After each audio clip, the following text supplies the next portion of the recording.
ইউরোপের ভিসা নিতে ইউরোপীয় ইউনিয়নে 27টা দেশ আছে, 7টা দেশের রাষ্ট্রদূত আছে, বাংলাদেশের দূতাবাস আছে, আর 20টা হলো ভারতে। ওই সব দেশের ভিসা নিতে ভারত যাইতে হয় আমাদের। সেই 20টা দেশের রাষ্ট্রদূতরে এই বিপদের সময় মার্চ মাসে উনি বাংলাদেশে ডেকে নিয়ে আইছে।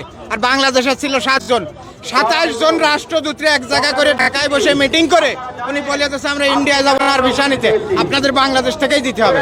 27 দেশের রাষ্ট্রদূতরে এক জায়গা করেছে দিল্লির থেকে এনে, যা পৃথিবীতে কারোর দ্বারা কোনো সম্ভব না। সেই কাজটা উনি করে দেখাইছে। জাতিসংঘের মহাসচিব এসে 4 দিন ঘুরে বেড়ায়, নামাজ পড়ে, রোজা রাখে, শুনিছেন কোথায়? এগুলো হারিছে কেউ? রাজনীতি করে, এগুলো ভীমরতিতে ধরিছে। ভীমরতিটা কি শুনবেন? ওই যে দেখেন নাই মিডিয়ায় উবাইদুল কাদের ঘুম পাড়াইতো নায়িকা ঋতু, শেখ সেলিমের ঘুম পাড়াইতো নায়িকা নিপুণ। এগেরও ভীমরতি ধরিছে, তাড়াতাড়ি মন্ত্রী হওয়া দরকার, এমপি হওয়া দরকার।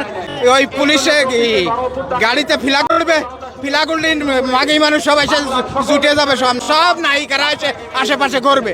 এই ভীমরতি ধরেছে, এই জন্য তাড়াতাড়ি ক্ষমতায় যাওয়ার জন্য পাগল হয়ে গেছে, বুঝছেন? এই হলো মূল কথা, এর অন্য কিছু না। এর ভীমরতিতে ধরেছে, তাড়াতাড়ি ইলেকশন দাও, তাড়াতাড়ি ক্ষমতায় যাবো, তাড়াতাড়ি সব নায়িকা এসে কাছে ঘেসবে, এই লেগের চিন্তা ভাবনা। আর লুটপাট করে খাবো, এই ছাড়া আর কিচ্ছু না। কিসের ইলেকশন? 53 বছরের দেশে ইলেকশন হয়েছে অন্তত 30 বার। কি হয়েছে ভাই? যে দেশে ভোট বিক্রি হয়, রাত্রে ভোট টাকা দিয়ে আসে, সকালে তারে ভোট দেয়।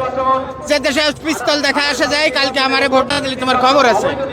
যে দেশে ভোট কেন্দ্রে যে ভোট বাড়ে, যে দেশে ভোট না হলেও ভোট সেন্টারে যাওয়ার পরে কাছে আপনার ভোট হয়ে গেছে, ও ভোটের আমার দরকার কি?